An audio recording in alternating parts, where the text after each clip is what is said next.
see me, they'd see right through me. And things just got to the point where I couldn't remember anymore. Just kind of laying behind the trees, behind the bushes, just kind of laying in these areas, hoping to not be seen. But even when people would see me, they'd see right through me. It felt so much easier, you know? And things just got to the point where I couldn't take it anymore. This is where I came. Just decided that I was going to swim out. On the beach and looking out.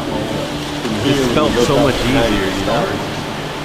The sky is just filled with stars. And I just remember looking up, ocean water just pushing me back in. Just pushing me back in.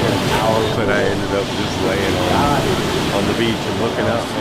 From here, when you look up at night, the sky is just filled with stars. And I just remember looking up and seeing the stars and just realizing how strong and powerful God is and how small my problems were.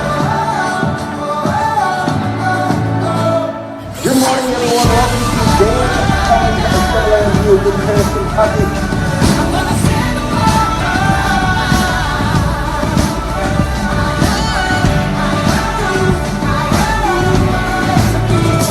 Good morning, everyone. Welcome to Dan and View of Paris, Kentucky.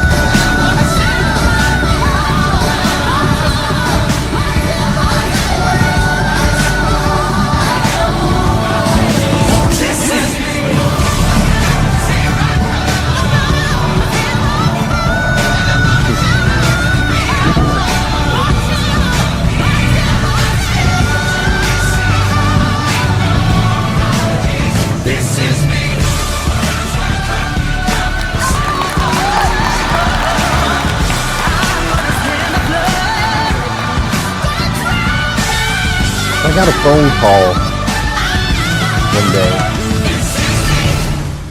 and on the other end of the line, it was my mom, and she was letting me know that my grandfather, Alfred Smith, didn't have much longer to live. And my grandpa, he was an incredible military man. He'd been in the Army his entire life.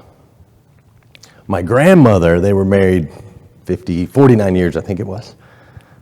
And my grandmother, she was also in the military, but my grandmother never had a driver's license. She never had a job. She just always knew that Grandpa was going to take care of her, no matter what. They went everywhere together. They did everything together. I never once saw my grandfather not wearing a tie. He was that kind of guy.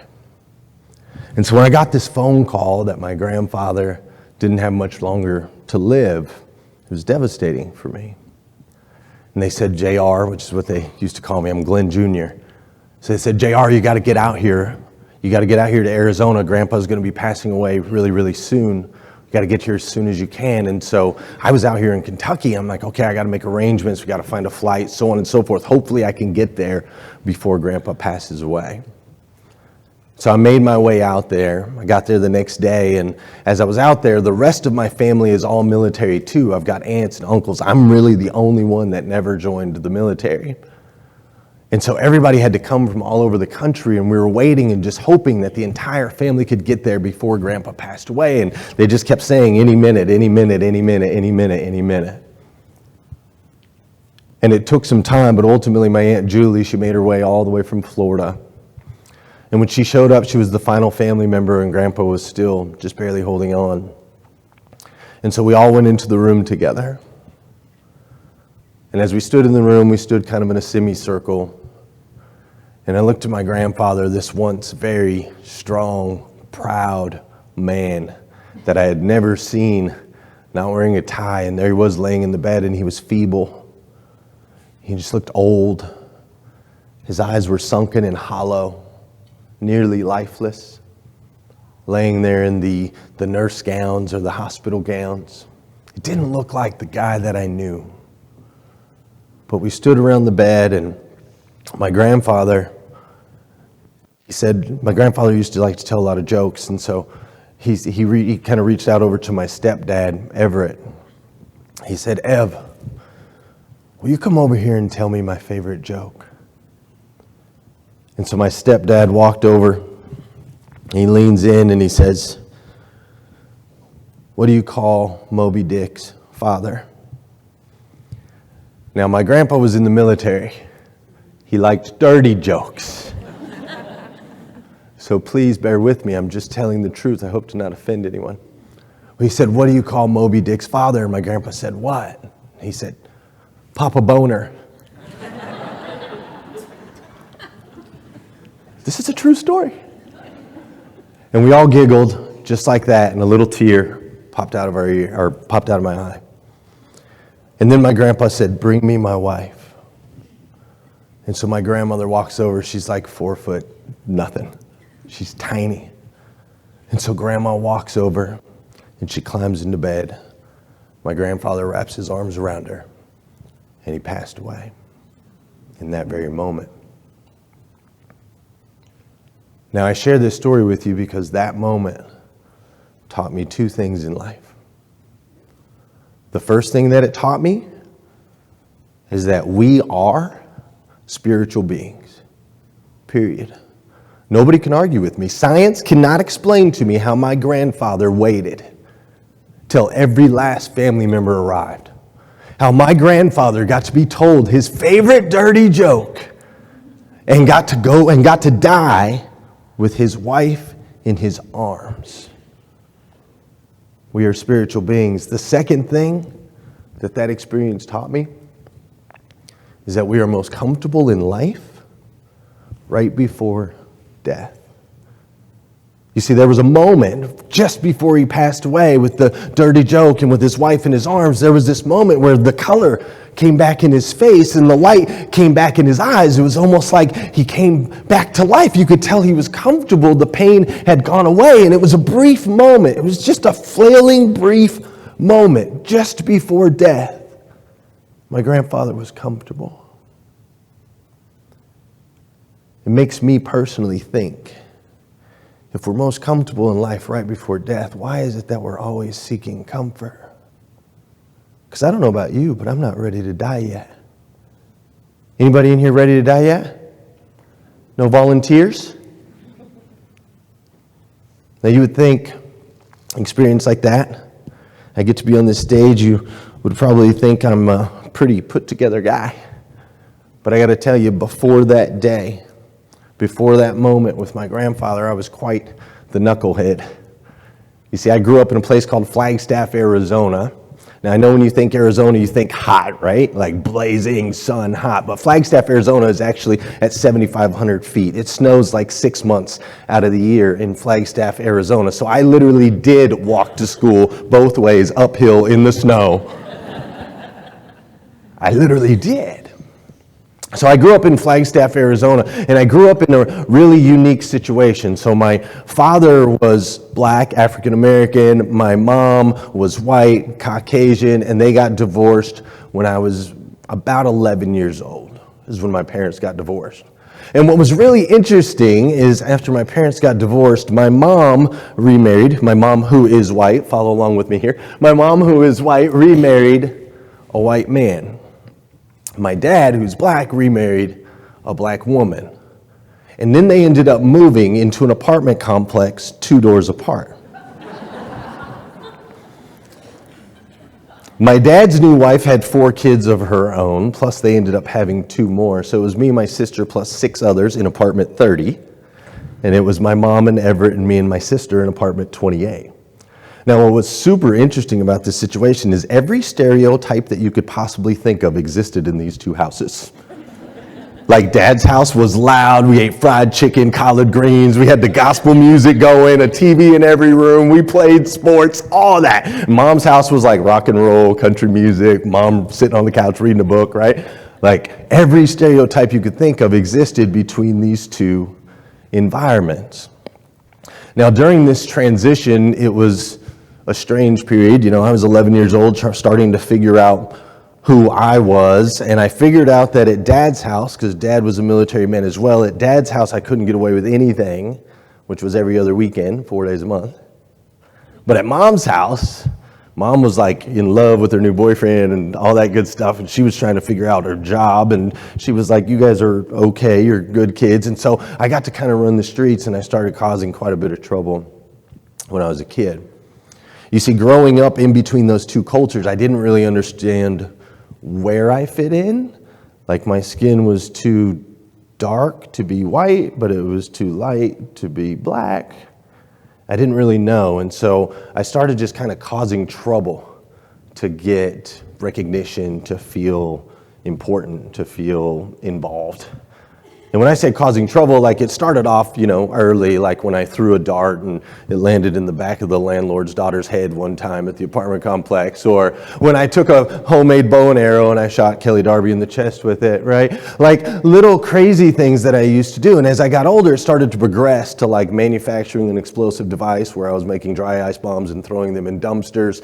I got a license, so I got evading police officers, right? That comes with a license, running from the police, shoplifting, all that stuff that we, you guys are like, no, me, no.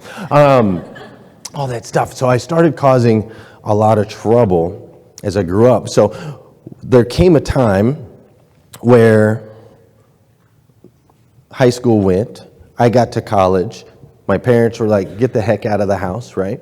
My mom and Everett, who are still together to this day, 30 years later, were kind of like, we love you, but you can't stay here, right? My dad, on the other hand, regretfully passed away at an early age. His wife killed him. Well, the doctors say he died of a heart attack, but got your attention though. But I think that he died from a broken heart. I really do. I think he died from a broken heart.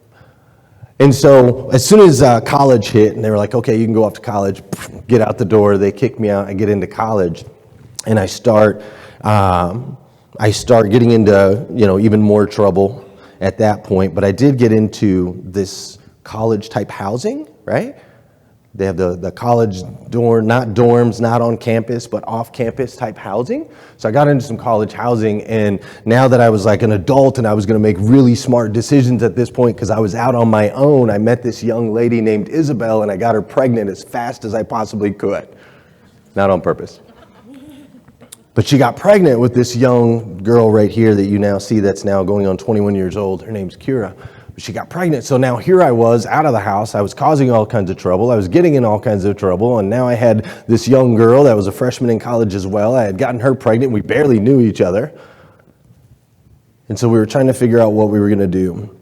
So I dropped out of college. I got into the automotive industry. I started selling cars at Flagstaff, Arizona, at a place called Planet Nissan Subaru. I was a very good salesman.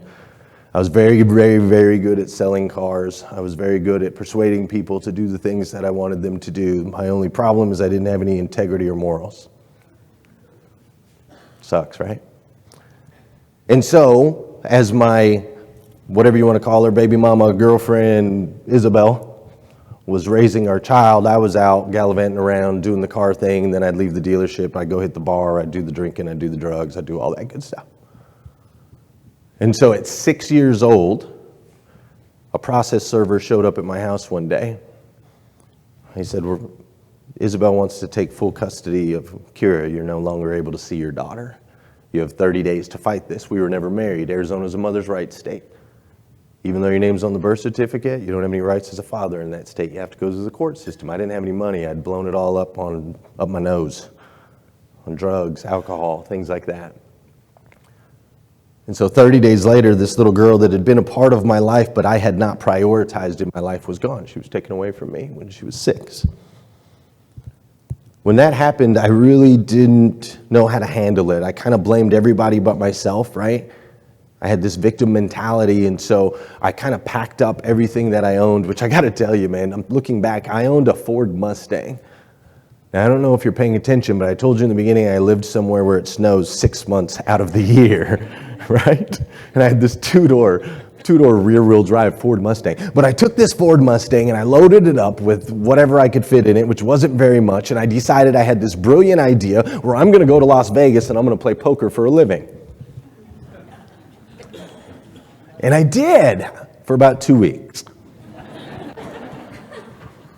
And then I was trying to figure out how I'm going to get gas in my car so that I can get out of this parking garage in Vegas. And I had burned just about every bridge that I could possibly burn. And I'm ringing through, I'm trying to find somebody that will help me. And ultimately, I meandered my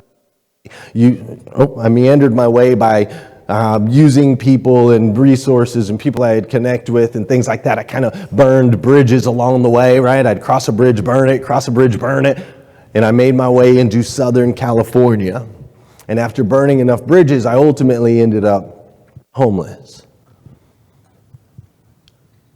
The city buses out there run 24 hours a day. They stop at the Army or at the depot at 6 a.m. And so my days consisted of wake up. I was never the type that could ask for money. So I would wake up. I could ask people buying cars for money, but I couldn't ask people in the streets for money. But I would wake up and I would search the streets for change. Just enough change to get a sausage, egg, and cheese McMuffin or something like that to get me through the day. So wake up, search for change, get breakfast, spend the rest of the day searching for change so that I could have enough money to buy a bus token so I could sleep on the bus overnight until 6 a.m. when it would get in the depot, and I would do it all over again. And as I did this consistently on repeat, sometimes I would go sleep out on the beach, right? I was homeless down in San Diego, which if you're going to be homeless, it's not that bad. Sometimes on the beach, sometimes on the bus. And as I kept doing that day in and day out, I started to lose hope.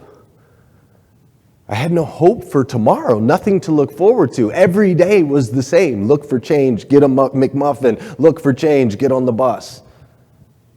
And the worst part about it was the entire time when I'd be out there, I'd be around all this wealth, all these people, all these families holding hands, all this vacation destination type stuff that you see in the brochures. I'd see it every single day. And these people wouldn't make eye contact with me.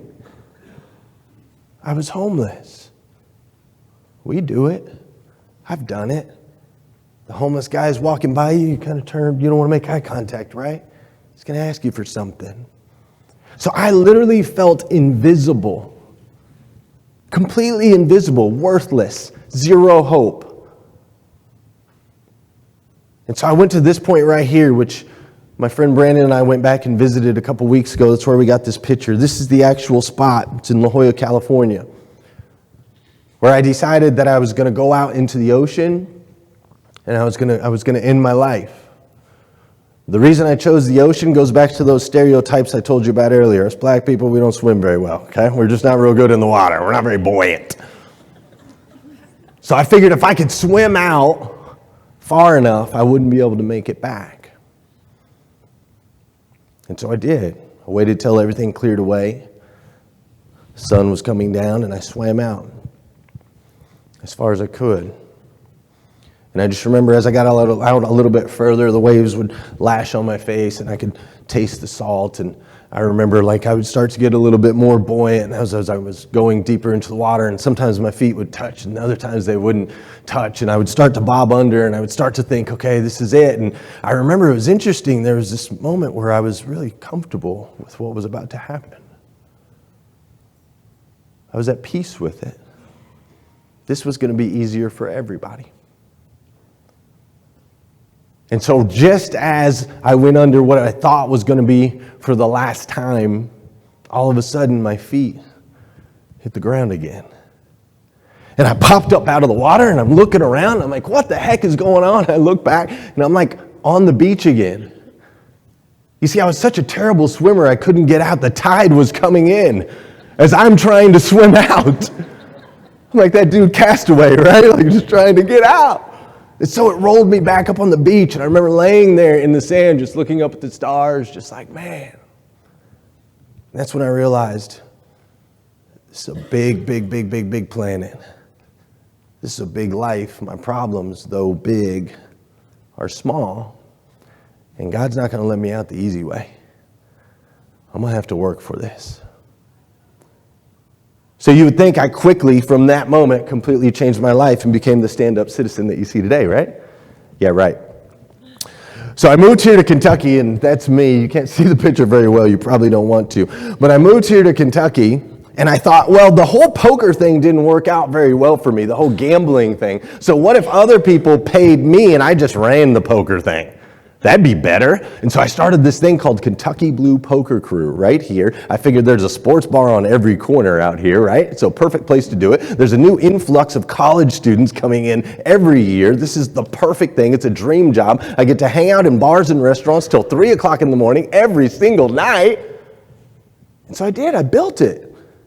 And like I told you, I'm pretty good at sales, so I built it up, and it started with just me and one table in one area, and then I started to grow to 2 tables, 2 restaurants, and different nights of the week, and then I actually got Budweiser to come on and be my sponsor, and they sponsored my company, and I was growing it, and I was making money and spending it as fast as I could make it, and I was drinking it as fast as I could make it, and I was hanging out in the bars till 3 a.m., and life was amazing, right? Oops. Oh, yeah. And at that time, and I wanted to share this with you guys because you're the housing people, and at that time I was living on Nicholasville Road. I was living in these little townhouses, little apartment type things right there on Nicholasville Road, across the street, just inside of New Circle. And to give you an idea of the type of guy I was, we weren't supposed to have pets, right? So of course I had to have like a bulldog, right? I had to have a pit bull. I had to have my friends sign for this. You guys hate who has rentals? Anybody got rentals in here? Yeah, do you hate it when your tenants bring in the pit bull they don't tell you about, right? I was that guy. Hey, that dog peed and pooped all over that rental. I don't know whose place that was. That's the guy that I was. So then I'm rolling. I've got the pit bull. I've got the place. I'm drinking. I'm staying in the bars every night. I'm doing all of these things, which I still have that pit bull. She's beautiful now. And I met a girl, and guess what happened? I'm consistent. I didn't know her very long, and she got pregnant.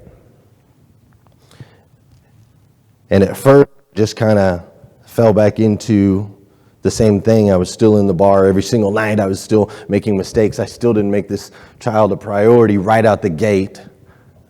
But my now wife was a freaking soldier, man. She was a soldier. And so my wife went out there and started doing all of the things that she needed to do so that she could care for this little girl. She got on the WIC. She got on food stamps. She had wrecked her car and broken her back, had 7 bones fused together. So she was pregnant with a broken back, with no car, and she would walk to the bus stop so that she could go work at Logan's Roadhouse 2 shifts a day serving. She did that all the way until she was about 8.5 months pregnant. She was a soldier. And thanks to some people, I'm sure, in this room, she was able to get some low-income housing. She was able to get some housing right over there on Versailles.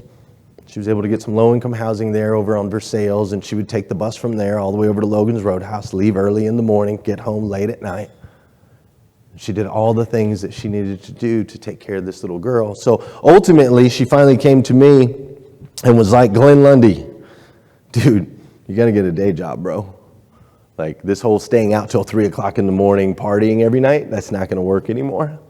And I had made a decision that if I didn't break this cycle that I was in, I was going to end up losing another child. I already had a 6-year-old out there that I couldn't see, that I was legally not allowed to have contact with. And that was about to happen to me again if I didn't get my stuff together. And so we found a small home lane. There was a gentleman out there who owns a bunch of properties. And even though our credit was horrible, he was kind enough to allow us to move into a small little property on David Lane, a little 2-bedroom place. It was like 800 square feet or something like that. And so we moved to Paris, Kentucky, where her mom was at so we could get some help. And the only thing that I knew how to do was sell cars. It's the only thing I was ever good at. And so we started at some little place called Dan Cummins Chevrolet and Buick. I don't know if you guys have ever heard of it. But I started working there. And I remember walking into that dealership, and I was like, I got right to the owners on a Saturday night. It was awesome. I'm like, hello, Mr. Cummins. My name is Glenn Lundy. I'm the most incredible thing to ever walk in the door. I'm a finance guy. I'm a GM. I'm a GSM. You need me to manage your store. I'm going to take you to the top, right? Gave him my biggest pitch. And he looked at me and was like, we don't need any managers here. but you're welcome to sell cars.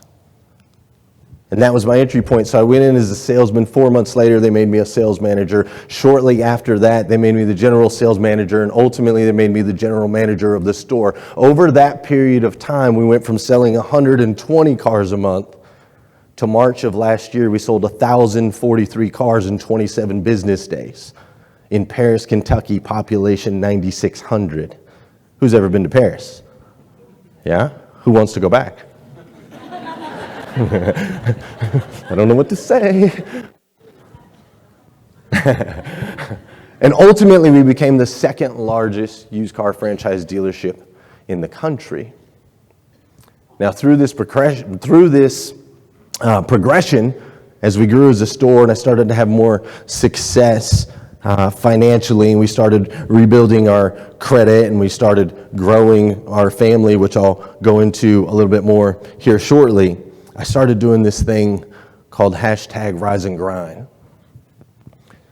I started doing a show every single morning, 5:30 a.m. I just go on with motivation, inspiration, and education because I wanted to offer to people like me some hope. I wanted to give them something to look forward to tomorrow.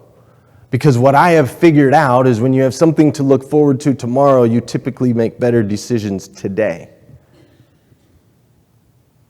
I also wanted to make sure that if there was anybody out there that ever felt invisible or alone, I wanted to give them a place that they could come.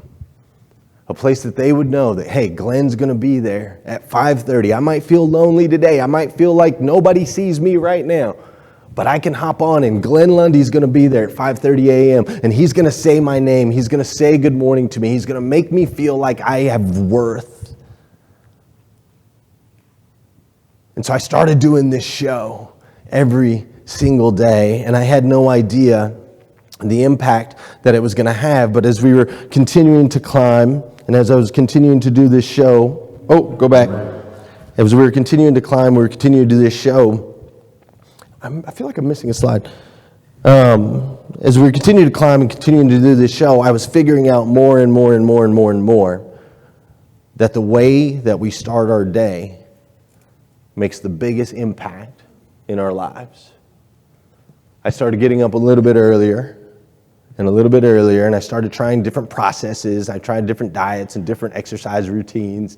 I started trying all these different things, waking up a little bit earlier, trying to figure out how I start my day. And ultimately, I was able to create this system, this 5-step system that if you apply in your life every single day in the mornings, it will completely change your life. It completely changed mine.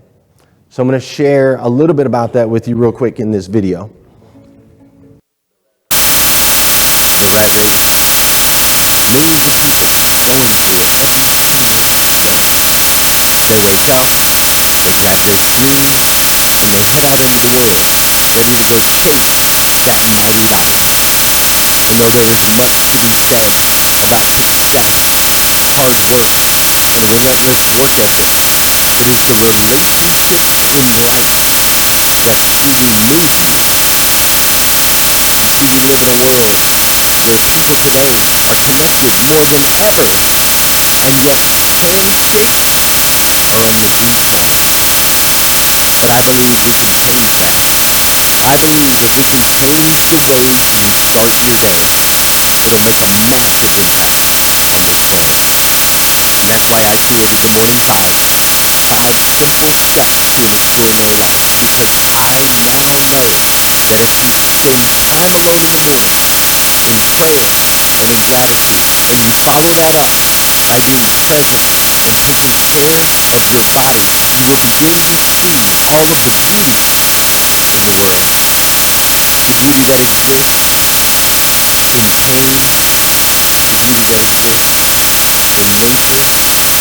The beauty that exists in pain, the beauty that exists in nature,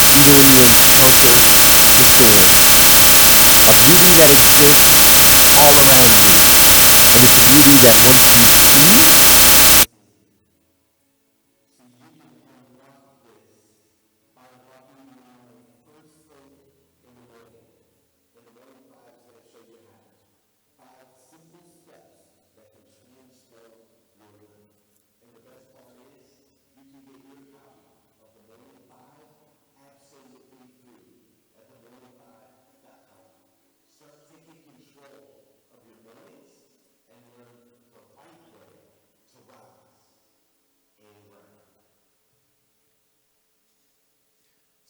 this out, right? I figured out this system.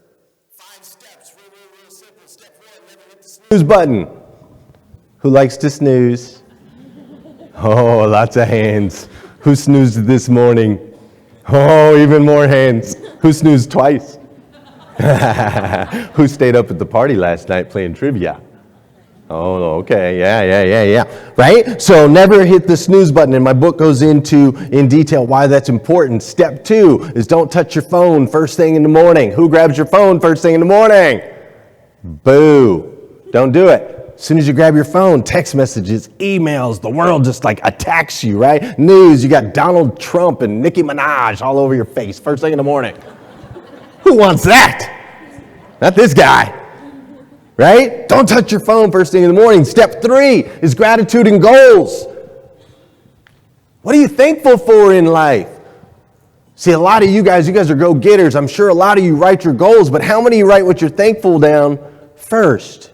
Because if you go right into your goals, you're going to take yourself into a place of wanting more. You will feel like you are lacking in life. Whereas if we start with gratitude, appreciation for what we have now, then it's still okay to want more.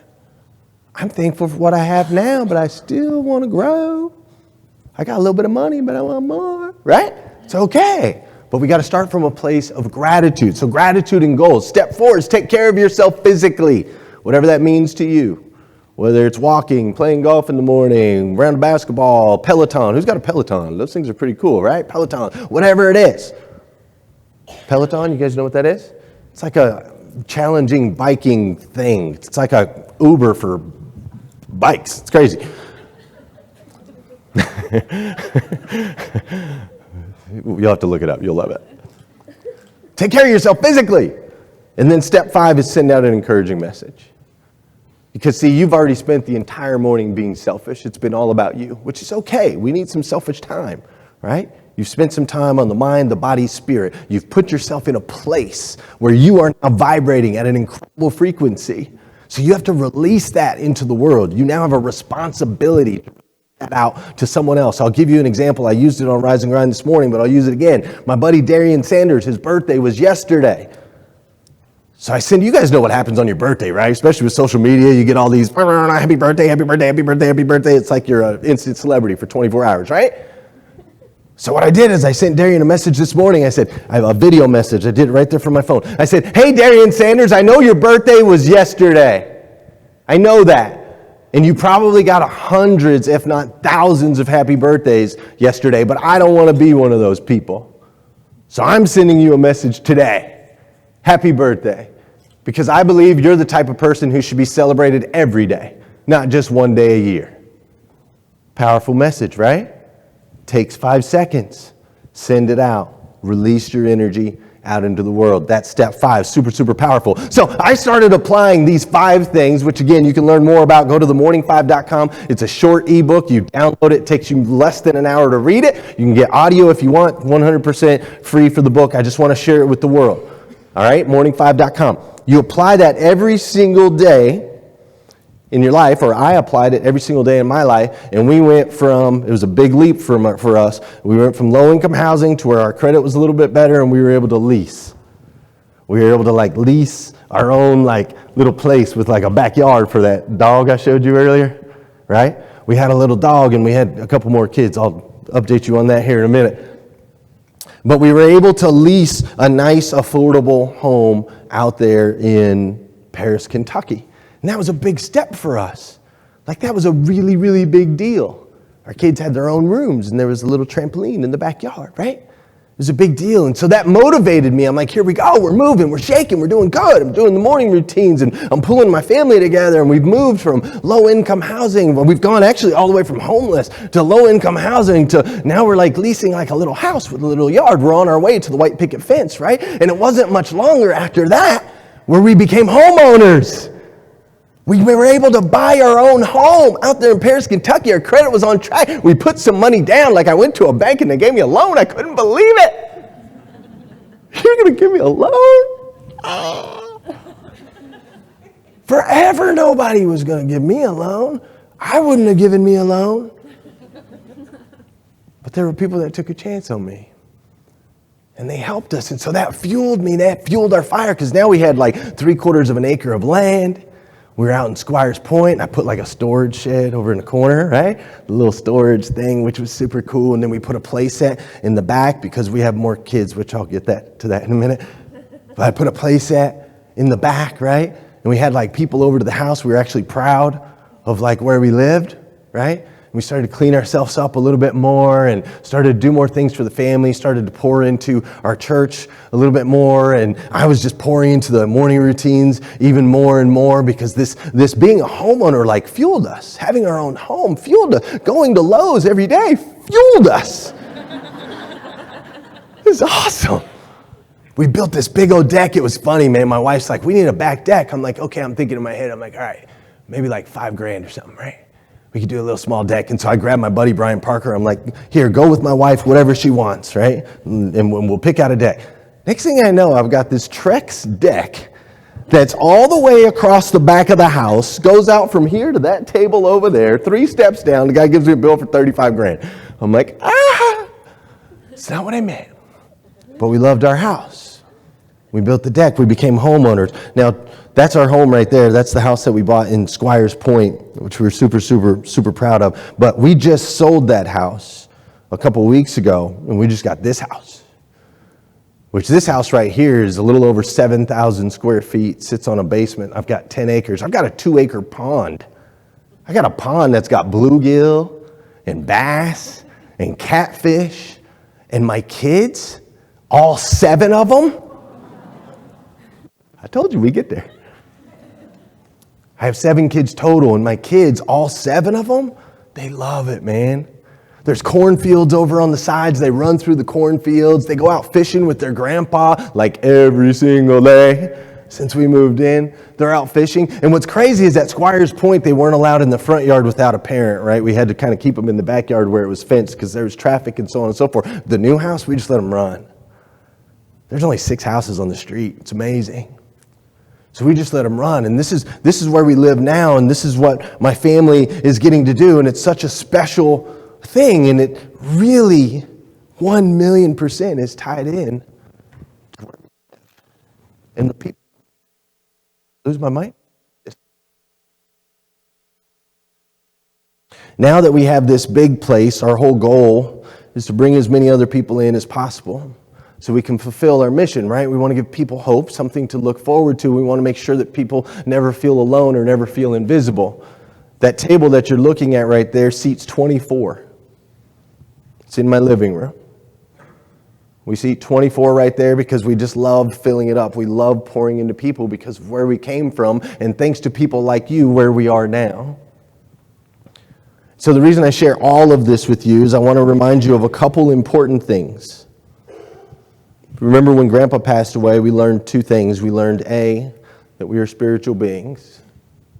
And as spiritual beings, we have both the ability and the responsibility to impact people's lives. We have the ability because we have gifts that we've been given and opportunities that we've received. We have a responsibility because if we don't go out there and make an impact, then people like me, our lives don't change. If you don't go out there, you guys do, if you don't create the affordable housing, if you create the programs that can help somebody like me go from homeless to 10 acres and a pond, if you're not out there doing it, what happens to me? I stay invisible. I stay drunk. I don't take care of my kids. But each time as we leveled up, I got more fuel and more motivation to do more. I take pride in my home. I take pride in where I live. So I want you guys to remember those 2 things. We have the ability and the responsibility because we're spiritual beings and we have a responsibility to help others. And then also, we're most comfortable in life when? Anybody remember? Right before death, right? Right before death. And we all agreed right here at the beginning that nobody was volunteering. Nobody was looking to die yet. And so I'm challenging you guys as you walk out of here and you go into your sessions and as you go back out, I'm challenging you to stay uncomfortable. Like, I want you to push the limits. There are people that need you out there. We need more affordable housing. We need more developments. Paris is dying right now. Paris, Kentucky is dying right now. There are people in line that need programs right now that need what you have to offer. I need you to start thinking even more outside of the box. I need you doing the things that are uncomfortable, taking more risks, because it matters. It's people. What you guys do is impacting people like me. I want you to take it seriously. And so I need you to be the absolute best version of yourself that you can possibly be. That's what guys like me need. That's what the low-income person needs. That's what the people that got their first lease, the people that are looking for loans, that need a home loan, they need you to be the absolute best version of yourself that you can possibly be, so you can go out there and give it all. Give 120% every single day. And I know, it is scientific fact. I've done the research. I've done the studies. I know for a fact that in order for you to be the ultimate best version of yourself that you can possibly be, you have to have a powerful morning routine. You just do. You can't roll out of bed at the last second, hit the running game, jump into your phone, do all of that stuff, be, oh, I'm almost there, I'm coming, I'm trying to do this and that, I'm pooped, I'm tired, I'm exhausted, oh, give me the coffee, where's my Red Bull, Monster Energy drink. You can't be that person and effectively help the people like me. I need you at your best every single day. You see, my family is so thankful for those of you in this room that helped us on our journey, that created the homes that we now get to create our memories in, that created the opportunities so that we could climb from where we were to where we are today. I am so thankful for all of you in what you do every single day. So will you do me a favor? Will you go out there today and just do it even better? Better than you ever have. Give 110%, because there's other families out there like this that need you. Thank you.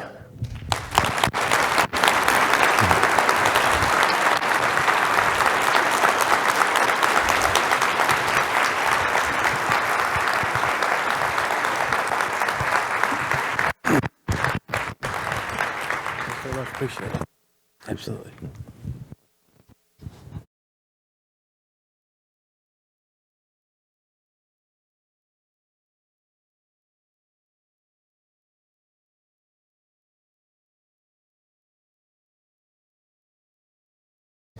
And we also want to take an opportunity Did it. to bring some great That was wonderful. You are a brother in our Lord. Yes, absolutely. Thank you. Have a blessed day. Thank you so much. During a great day. And we also look forward to